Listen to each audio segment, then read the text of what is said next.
Bonjour, bonjour à tout le monde, bonjour partout où vous êtes. Merci, nous sommes très heureux, nous sommes très contents de savoir que vous êtes nombreux à nous suivre. Merci beaucoup partout où vous vous trouvez à cet instant. Recevez nos salutations. Merci pour vos abonnements et votre amour que vous ne cessez de manifester envers nous. En tout cas, merci beaucoup. Nasepeli mingi boyamba bambote bisika bozali. Lelo tolingi mukeko solola sur notre actrice oyo tolingaki mingi pe tolingaka mingi. En tout cas, ayebaki na komarke époque na ye. Bamisala kitoko asala to pe basala na lisanga to pe individuellement. En tout cas, akoma yango na encre moko indélébile tellement il y a de gens bah, réclamaka eti lelo. Ça prouve qu'elle a eu à faire du bon travail au bat ba sepela kinango pe baza ko continuer ko sepela na yango bien que ba ne eleke belé amona na kasusu mingi te parce qu'azalaka penza susu na sente mais elle est toujours là, elle est toujours prête parce que Zamsa na bango soki ba conditions ces nango réunis akoki suko remonter sur scène et jouer. En tout cas bandeko, merci beaucoup. Lelo tolingi muketo solo là sur esengo oyo ayebani mingi na kombo ya esengo mais kombo na ye ya solo ezali amoureuse mbia. Bamsusu bakomituna amoureuse comment? Oui, c'est son prénom, amoureuse. Papa na ye mutapesa ye prénom wana amoureuse. Et juste na naissance na ye tanga botamaki, papa na ye tanga memaki ye, il était tellement content, ya komona mwana na ye, ya komona comment elle était mignonne et c'est là que kombo wana ya amoureuse et bandaki. Amoureuse mbia aza maman de deux enfants, un garçon et une fille. Oh, Lelo, j'espère, Koli déjà, comme déjà un grand garçon avec une grande fille. Abotami dans une grande famille, une grande famille. Après sa nombre était Malubaka, une grande famille. Quand on dit déjà grande famille, bon comprendre la famille africaine, Tozaka et Belé. Donc, il n'y a pas trop de commentaires à faire là-dessus. Et Aza originaire, il y a province, il y a Kasai et ya Bakongo. Donc azana tous les deux cultures en elle. Culture ya bandeko na biso ba Congo pe bandeko na biso ya Kasai. Ya Kasai précisément ba tété là je pense. Donc c'est un peu ça, c'est le mélange de tous ces deux là au esali esengo. Esengo selon ba qualité nae, c'est sa simplicité, sa sincérité et puis personnalité nae. En tout cas les trois choses wana nde ezosala ye. Et puis regret na ye ya munene ezalaka juste le fait que musala basala bagagna pas grand chose. Bon wana eza penza regret mpona la plupart ya ba acteur to ba actrice na biso se plaignera souvent sur ce point là. Bon tout ça est lié na ba condition ya mboka soki mpe mboka eza malamu te makambo nyonso mpe ekozala nango kitoko te.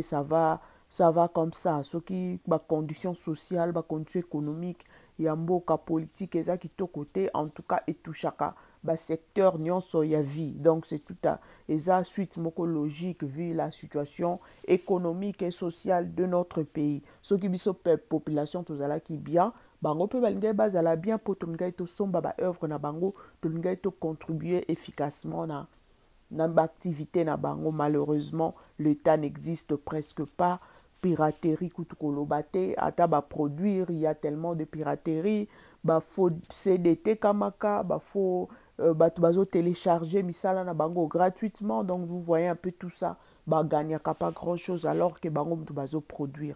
Donc regret wana ezaka pona ba acteur na biso nyonso. Et puis elle a eu à intégrer le groupe Salongo na 1997 et ye aye après juste mindondo lipati déjà bazalaki otoyebi bango très bien, bango bazalaki déjà bazalaki moi bango baya kota avant ye, bango déjà bajouaka toyebaka bango et ye akwa ko rejoindre équipe à groupe Salongo na 1997 et toyebi bien ntango balipati bayaka bagénération balipati bamindondo baelombe bamolai ajouté masasi déjà azalaka banda kala plus yesusu ntango aye s'ajouter donc epesaki mwa image mosusu ya sika elongi mosusu ya sika na groupe salongo komona une jeune génération baye koprêter main forte na baoyo bazalaki comme bancienne esalaki mpenza couleur moko ya bien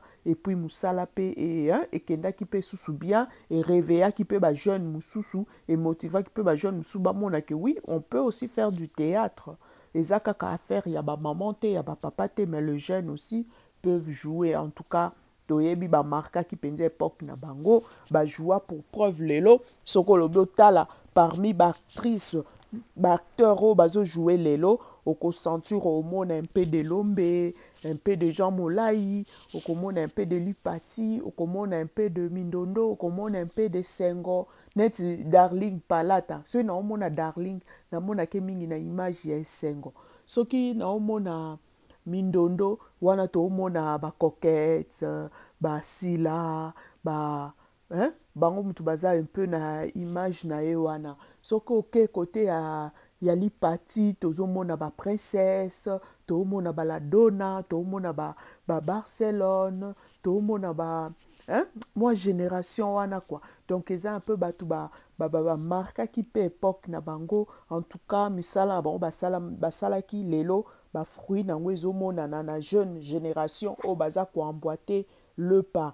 Et puis plus beau cadeau na ye oyo ya zwa na mosala na ye ya théâtre alobi eza kaka bafan na ye mpo ti lelo bakontinuaka koréclame ye balakisaka ye amour na bango en tout cas wana nde plus beau cadeau oyo ye azwi na mosala oyo ya théâtre. Et puis pièce ne ya liboso ajouaka na groupe salongo ezalaka likambo na neven. Et puis histoire mosusu oyo bajouaka mpe emarkaka batu ezalaka histoire moko babandaki kobimana bazalaka na mobali moko ye na Lipati et puis parti ya scène oyo nalingaka mingi en tout cas etikalanga oyo ezalaka abandaka babandaki bazalaki na bambeli boye babimisaka bambeli na basaki nzela moko en tout cas scène wana nasepelaka nango personnellement makasi bolimbisa personnellement nasepelaki na scène wana makasi et puis bosala na bango ya théâtre basali yango un peu mais moi je me souviens na banda avant na mona na groupe salongo c'est comme si abanda koleka na émission moko boye ya Barza émission moko culturelle banda oleka na Congo où abanda koya ko déclamer ba poème je pense c'était elle abanda ko sala ba poème na émission na Barza et après Sande akoma ko sala théâtre et lelo aza na chaîne YouTube na ye naza ko invité bino bosala tour kuna